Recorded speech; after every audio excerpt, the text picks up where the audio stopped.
Spotlight is proudly sponsored by HEC Media, St. Louis's home for arts, education, and culture.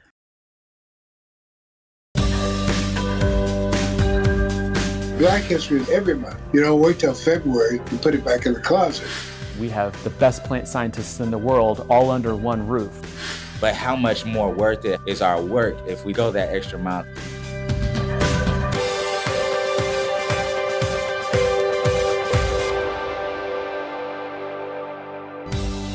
Today on Spotlight, art displayed inside a hotel restaurant that uses metal and porcelain to create beauty. Plus, more than 100 Black Missourians who made tremendous achievements. And then an exhibition with the theme, the blues. See how each artist interpreted the topic. But first, several educators write a book together to help others teach in a way that brings in a student's identity.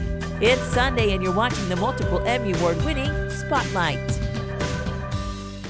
Education Power Ed is a 501c3 nonprofit organization on a mission to make learning relatable to all students. In this episode of the Classroom Matters podcast, host Christy Houle sits down with the creators who are developing an innovative model of culturally responsive, identity-centered schooling. We are joined by a panel of innovators, published authors, and experts in the areas of student education, teacher development, and culturally responsive teaching, just to name a few. These talented educators have come together to not only publish a book titled Culture to the Max, Culturally Responsive Teaching and Practice, but have also built one of the fastest growing movements with their organization, Education Power Ed. The business came from our experiences as classroom teachers. The first year in the classroom, the learning curve is super steep. And one of the things I was really looking for my first year, just based on my own experience as a student myself, was like I wanted to create a space where students really felt included, where they felt excited, they were energized about like being in the classroom space. But I found it really hard. So I looked for different resources of like trying to find professional development that I could use to help me in my classroom. And it was really hard to find resources about that. Tried to find things of like how to actually support Black students in my classroom to like allow them to see themselves in literature and in our curriculum, and just how to create like literature spaces that cater toward students of color. And it was really hard to find those kind of resources. And so my entire first year, Andre, myself, and Danielle were at the same school, and we just like really struggled that entire year. We would spend like, all night till like 9 p.m. or 10 o'clock at night at the school, just trying to problem solve, like, what can we do to make like our classrooms more vibrant, more engaging, but actually like effective at teaching our students.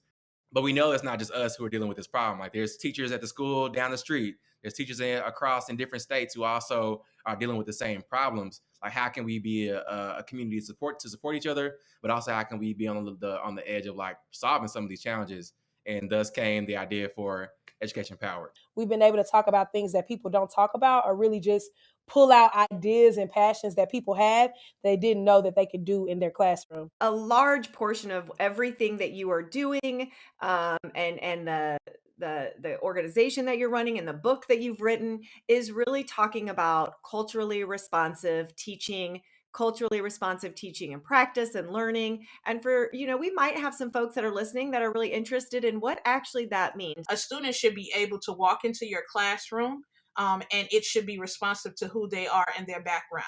So no matter where I come from, what religious background I have, what sexual orientation I have, what identity piece I have, I should not have to feel like I have to take this off when I step into a classroom. It is responsive to who I am. When I walk in, the culture, the instruction and the curriculum has people that look like me. The way that the instructions and the directions and the routine actually brings in my identity, the aesthetics. When I look around in the classroom, do I see myself in this classroom, or do I feel like it's a distant piece, right? I grew up in certain senses where I felt isolated from the curriculum. I felt isolated from just being who I was within the classroom. And some of that I had to find on the outside of the classroom. We know that the students are going to encounter those challenges. They're going to encounter racism. They're going to encounter microaggressions, and they're going to have people who are not, really supportive of their journeys, but that's not what should be happening in our school settings.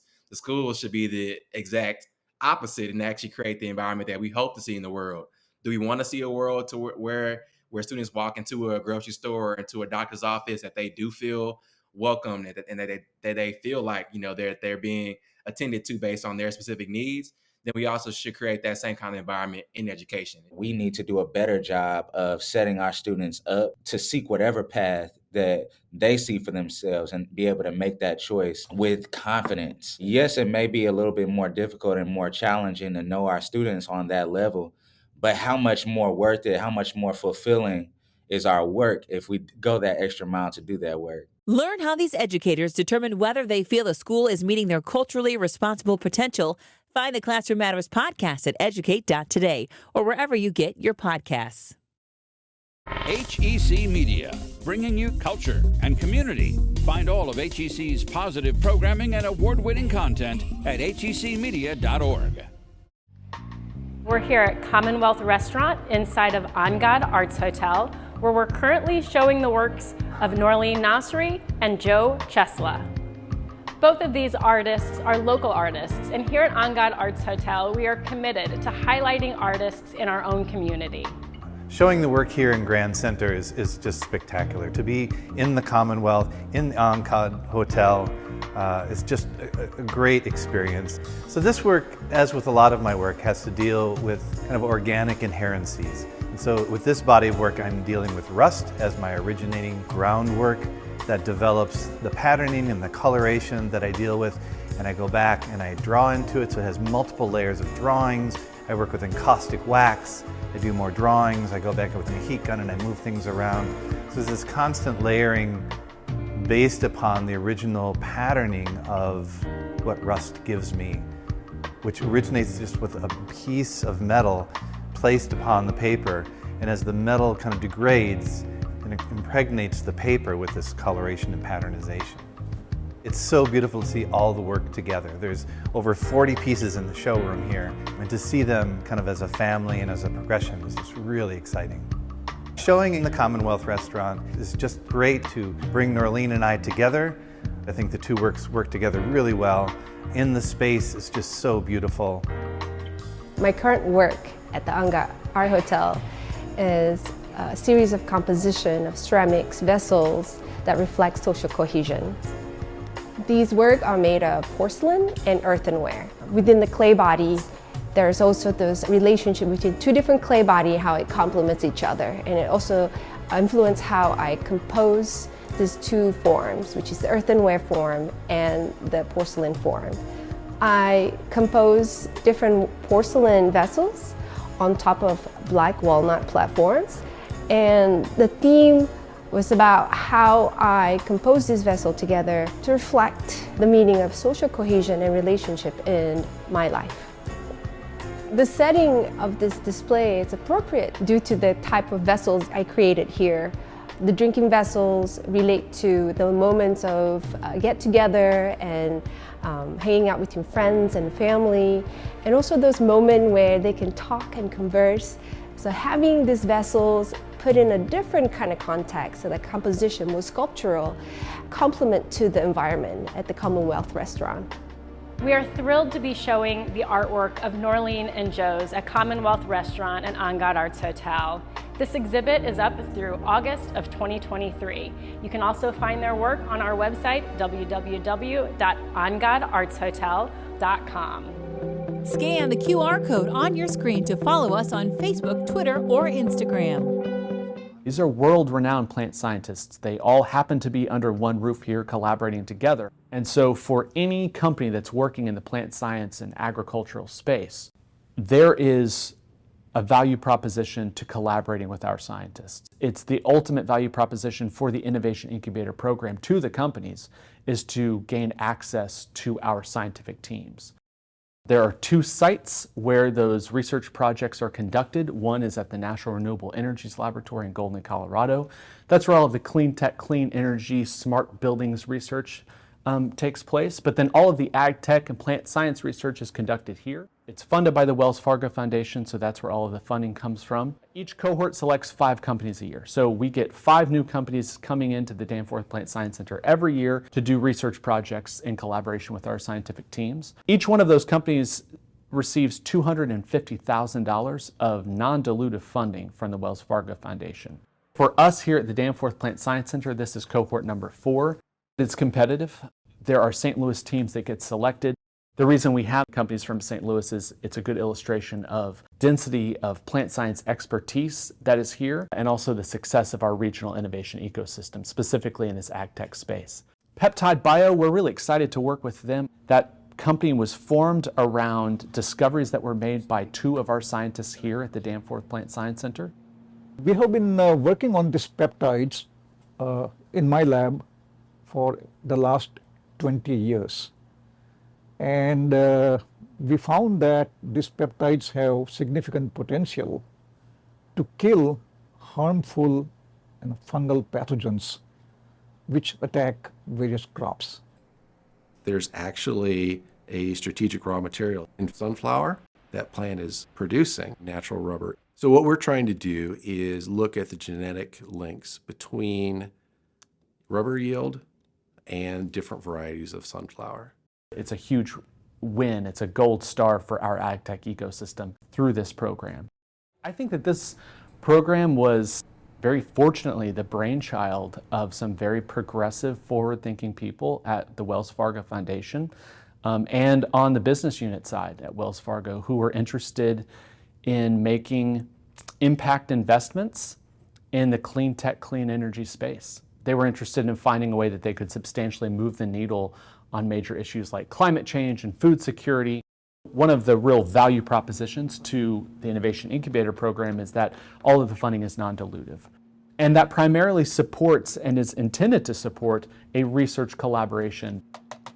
So $200,000 of that $250,000 passes through the research institution so that we can provide access to our expertise. We have the best plant scientists in the world all under one roof.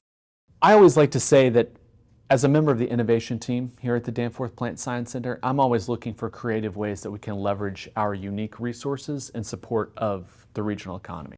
Innovation Incubator is a great example of one of those mechanisms that we use to make sure that all of the boundary-pushing scientific work that's being done here at the Danforth Plant Science Center is impacting the market in real time.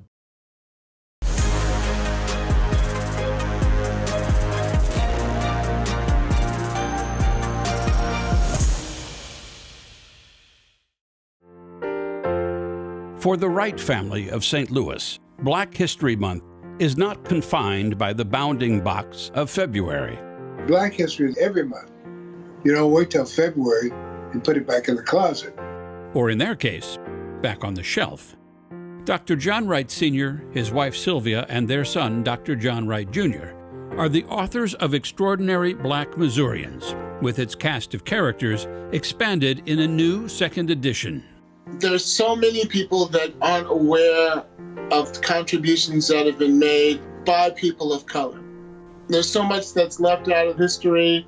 To suit a particular narrative, this book helps check some of that dishonesty. For example, take the story of James Beckworth, a fur trapper from St. Louis who discovered an important pass through the Sierra Nevada mountains, an accomplishment so important it was celebrated in the film Tomahawk. But in the film, James Beckworth is called Saul Beckworth, and worse yet, he was played by a white guy. So they saw the movie, they saw Jim Beckworth, but to them, everyone who saw the white guy did that. So you have to make sure kids, black and white, get a true picture of history. The first chapter in the book is the story of Archer Alexander, a fugitive slave living in St. Louis, who needed a place to hide after foiling a plot to booby-trap a bridge used by Union soldiers. He found safe harbor thanks to William Greenleaf Eliot, the founder of Washington University, who also helped create the controversial Freedman's Monument in Washington, D.C. It was Eliot who convinced the sculptor the model for the man being emancipated should be St. Louis's Archer Alexander. One of the really interesting stories in the book was Kathy Williams, or William Kathy, depending on how you tell the story? Yes. She was the only known female Buffalo soldier. There may have been others. She got a commission right here in St. Louis at Jefferson Barracks. She hid her identity during the war. I mean, it's hard to do that, but she did. And when she applied for her pension, they wouldn't give it to her. In the HBO docudrama about the Tuskegee Airmen, a fighter pilot called Hannibal Lee takes Eleanor Roosevelt up in a plane. The story is true, but that pilot's real name was not Hannibal Lee. That was Charles Anderson, and from U City, who was a meteorologist who did that. From our town, from where I went to high school, a town where I did most of my growing up. I didn't know that was Charles Anderson. In that same film, that same fictional Hannibal Lee takes out a German destroyer, but in real life, that was Wendell Pruitt from St. Louis. The Pruitt in the name of the Pruitt School, and perhaps better known, the Pruitt-Igoe Housing Complex. Among the lesser-known names is Elizabeth Keckley, an enslaved seamstress who bought her freedom and became the dressmaker for Mary Todd Lincoln.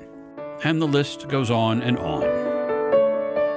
The Wright family are all educators by profession, but they did not set out to write a textbook. It's more of a handbook, really, about using the tools you have to build a future you thought you could only imagine. I think we'd have more of an interest in the present if we knew more about the past. I suppose the thing that's really interesting about this is that not only were these people great, but they had to put up with so much more and overcome so much more to eventually achieve their greatness. It's amazing that any of them succeeded. But it's a good story to tell kids.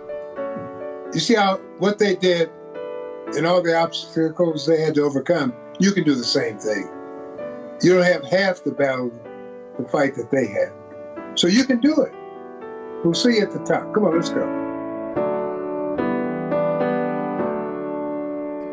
To explore more stories of Black history in your classroom, check out our educational website, educate.today. Use the keyword Black History. First person, real world, expert driven. That's the focus of the videos, lesson plans, and activity ideas you'll find at our educational website, educate.today. Frankie Muse Freeman wore many hats in her remarkable 101 years on this planet. I have been appointed as the first female commissioner of the U.S. Commission on Civil Rights. Served for 16 years under 4 presidents. Wife, mother, lawyer, and civil rights activist.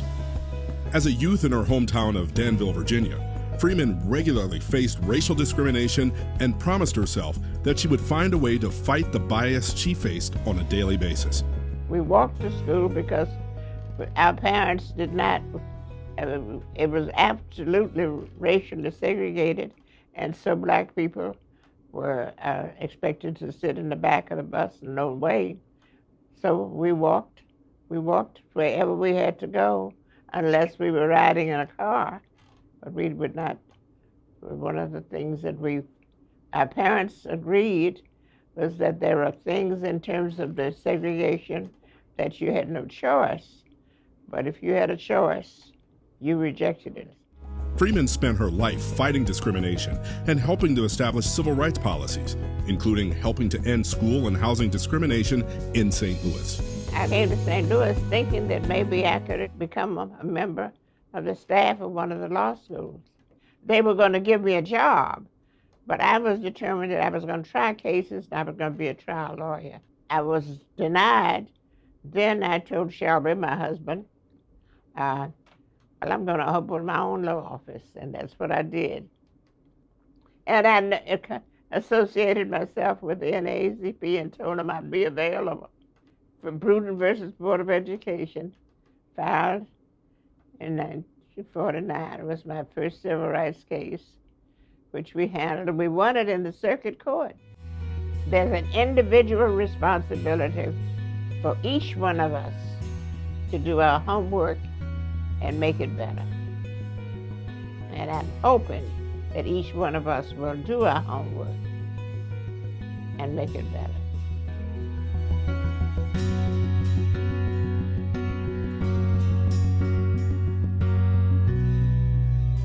A Grammy-winning blues legend, later on Spotlight.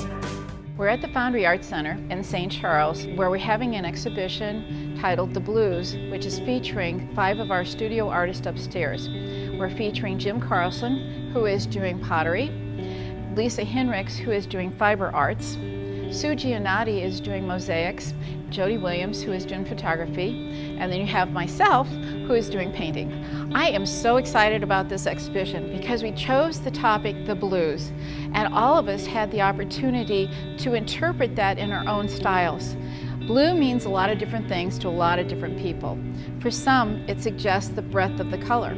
For others, it's the emotional aspect.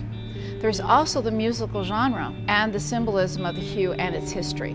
And all of these ideas can come to mind when looking at this exhibition. When looking at Sue Giannotti's work, notice how the light catches and reflects off the different materials and surface textures. The left piece has a soft, airy light blue that's calming in contrast to the saturated, intense blue in the vertical line that's very strong on the right piece. When looking at Lisa Hinrich's work, you may see that they are collages of different fabrics held together by wool. Notice the textures and color shifts caused by the shrinkage of the wool fibers. In comparison to the softness and textures of Lisa's work, Jim Carlson's work has a highly textured surface covered with multiple layers of glazes, creating the different values and colors in his pieces. The hard-edged vessels by Jim and the soft textured pieces by Lisa work so well together. This creates a nice contrast between the hard and the soft surfaces.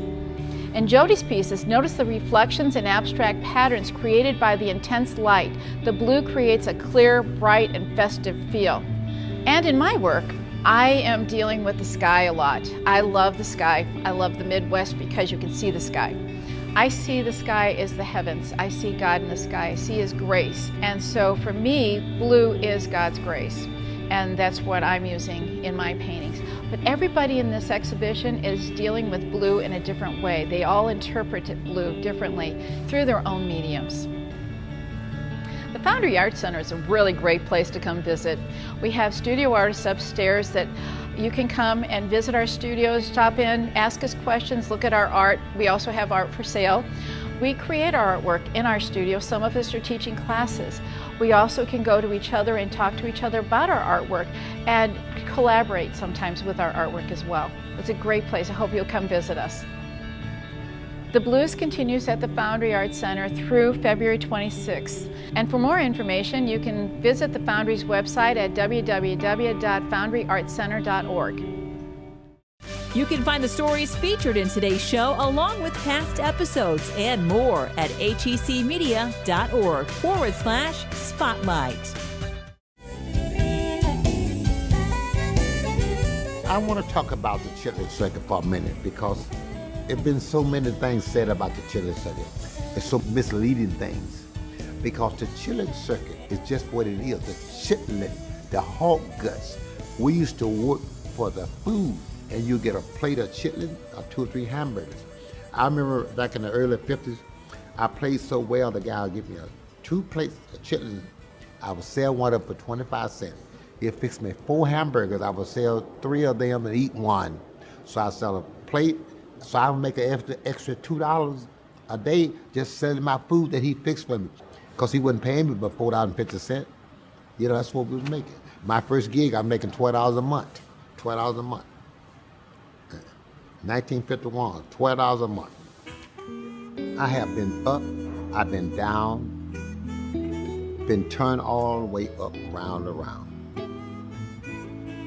But I'm so thankful that finally I'm crossed over with a white audience, but yet I didn't cross out the black audience. I remember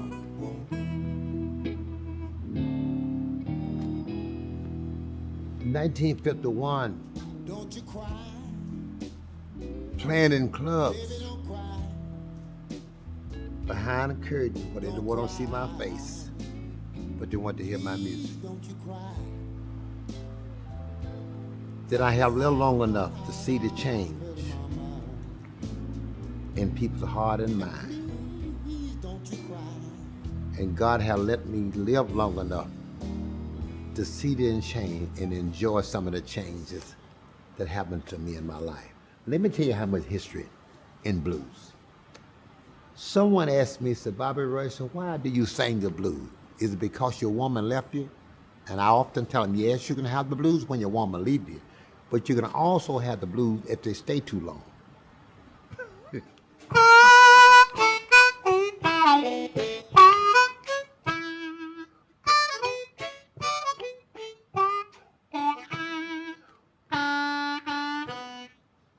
Have you ever been mistreated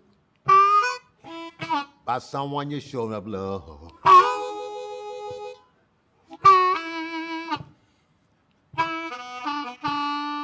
Have you ever been mistreated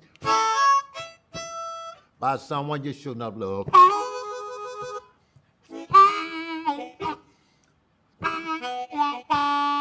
Out of all the men my woman could have left me for, she left me for the garbage man.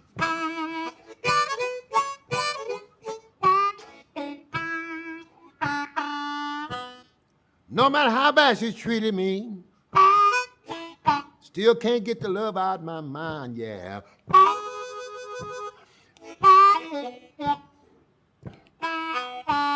Well, no matter how bad she treated me, still can't get the girl out of my mind.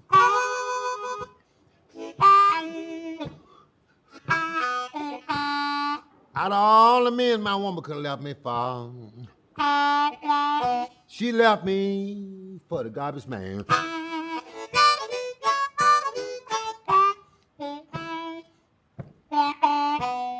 If I ever get her to come back, I'm gonna buy myself a garbage truck.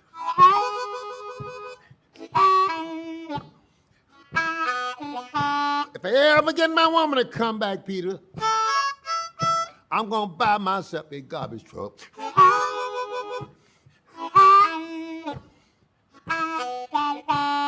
When my garbage can't get full, Peter, I'm gonna take it and drop it way, way out in the woods.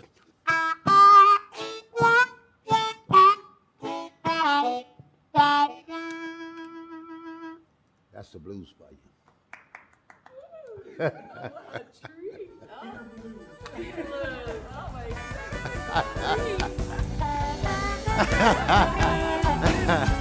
Next week, a new restaurant in town where servers are rude to you on purpose. Plus, the love lives of insects, how they date and find partners. Thanks for watching Spotlight. Join us next Sunday at 9:30 a.m. on KPLR 11.